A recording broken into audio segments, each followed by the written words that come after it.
গত শুক্রবার আমার বাবা মারা গেছে, আজকে শুক্রবার আমার ছোট ভাই বাংলাদেশে আসছে। বাবাটা মারা গেছে শুক্রবারে। ভাই ভাইছে আমাদের অনেক আনন্দ আসছে। আমার এই মাফিয়া তুল্লা নিয়ে গেছিল, মাফিয়া তুল্লা নিয়ে গিয়ে 9.5 লক্ষ করে টাকা আদায় করছে। টাকাও দিচ্ছেন আপনি? জি। হাতও গেছে আপনার?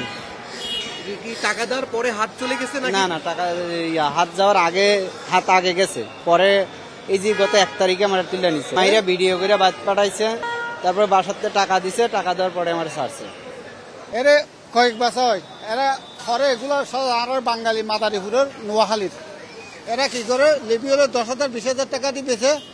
এরা কি করে আটকাই এনে বাইজে বাইজে গরুর পাঁচজন লটকাই ফেলো, এরা লটকাই ফেলে বেড়ারে লটকে বাদে ভিডিও কল দিব বাড়ির কত টাকা এত লাগতো। আমার ধরে আমার প্রায় 20 লাখ টাকা খরচ হয়ে গেছে। মায়ের তো একদম ফ্রি, মায়ের তো ফ্রি 20 লাখ টাকা খরচ হয়ে গেছে। তো অ্যাম্বাসির মাধ্যমে আমার পাসপোর্ট সব শেষ নিয়ে গেছিল, ছিঁড়ে ফেলাইছে মতন অ্যাম্বাসির মাধ্যমে ছাড়া পাইছে, 20 লাখ টাকা দিয়ে ছাড়ছে। তারপর অ্যাম্বাসির লগে যোগাযোগ করছি, অ্যাম্বাসি তারপর আউটপাস কেটে আমাদের পাঠিয়ে দিচ্ছে এখানে।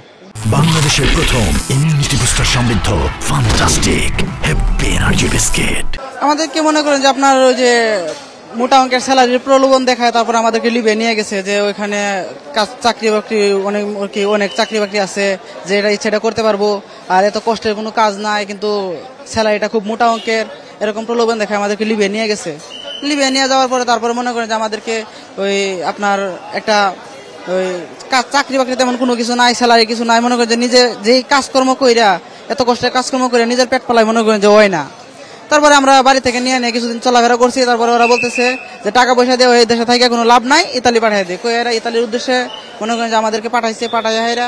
তারপরে এই অল্প কিছুক্ষণ একটা বুট চালায়, তারপরে যদি দেখে যে বাঙালি, জিজ্ঞেস করবো কে বাঙালি, পাসপোর্ট দেখবো বাঙালি, দেখার পরে উনি মনে করেন যে ওরা ধরবো, ওটা দইরা নিয়ে এরা বাঙালির কাছে বিক্রি করে দিব, মোটা অঙ্কের পণ দাবি করে।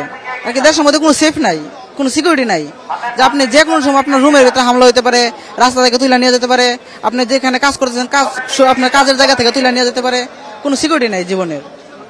লিবিয়া থেকে ফেরত যে সকল বাংলাদেশি এখানে বর্তমান রয়েছে তাদের সঙ্গে কিন্তু আমরা কথা বলছিলাম। তারা বলছিলেন তাদের যে তিক্ত অভিজ্ঞতা সেটির কথা।